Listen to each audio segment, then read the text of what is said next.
Between 1968 and 1972, America launched 9 human missions to the moon, 6 of which successfully touched down, allowing 12 men to walk on the lunar surface.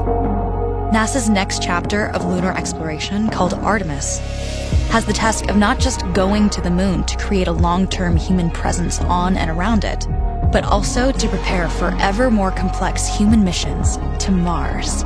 In short, everything we must be able to do here, we must first do here. So, what will an Artemis mission look like? Everything is designed and tested with our most important element in mind, the astronauts. This is their deep space, human-rated spacecraft called Orion, built in 3 parts. The crew module, where up to 4 astronauts will live and work throughout the flight. The service module, with life support systems for the crew and its own engine and fuel reserves.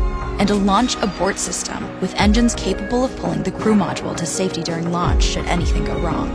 To accomplish the task of launching our crew and heavy payloads, NASA is building the Space Launch System, comprising of a cargo hold, an exploration upper stage, a massive core stage, and 2 extended solid rocket boosters. Altogether, this is the world's most powerful rocket, and it exceeds the legendary Saturn V of the Apollo era in numerous ways. Sitting on the launch pad, the entire rocket, fully fueled, weighs just over 6 million pounds, 5.2 million of which is just the fuel. Once ignited, there is no stopping what comes next. All 4 RS-25 engines and the 2 solid rocket boosters come to life, thundering our crew upwards. 2 minutes after ignition, the solid rocket boosters are spent and released. 8 minutes after launch, the core stage is depleted and separated. The upper stage fires briefly, placing Orion into a parking orbit around the Earth. Here, the crew reconfigure the spacecraft and check systems to confirm everything is ready for deep space travel. With a go from mission control, the crew reignite the exploration upper stage engines to leave Earth entirely. The exact timing of this maneuver is critical to reach a speed that can escape Earth's gravitational pull, but also put Orion on a course that will intersect the moon days later. Once this burn is complete, the upper stage of the SLS is jettisoned and the crew aboard Orion coast for several days toward all that awaits them at the moon. Approaching the moon, we see the fundamental differences between Artemis and Apollo. Instead of requiring Orion to serve as an expendable lunar command module or to carry a constrained lunar lander, the Artemis missions will take advantage of a different approach: pre-staging. Everything needed for lunar missions will be positioned in advance by commercial and international partners.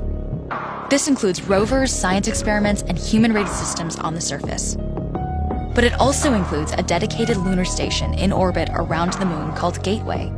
Here at this station, we can pre-stage a robust lunar lander and establish a strong communications relay. Designed with open standards, the Gateway can be expanded as new missions and partnerships develop, allowing multiple human missions on the moon at the same time and enabling ongoing science to be conducted even between human missions. The Gateway is also capable of adjusting its orbit to allow access to every part of the moon, something the Apollo missions could not do. But the real key in this approach is placing Gateway in a unique halo orbit to perfect the maneuvers needed for Mars missions. And with the growing list of commercial and international opportunities, Gateway is the ideal hub between Earth and all that lies beyond. Returning to our crew as they approach Gateway, the Orion must match the elliptical orbit of the station in order to successfully dock. Once on board, pre-selected crew members transfer to the lunar lander, while those assigned to Gateway remain on station.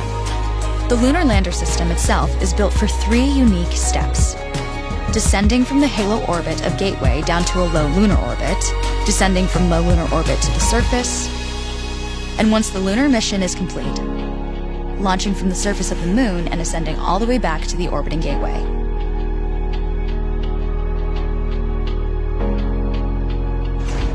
Once back aboard the Orion spacecraft and undocked from Gateway, the crew fire their engine once to break out of the halo orbit and once again to sling the spacecraft around the moon, placing it on a multi-day trajectory back towards Earth.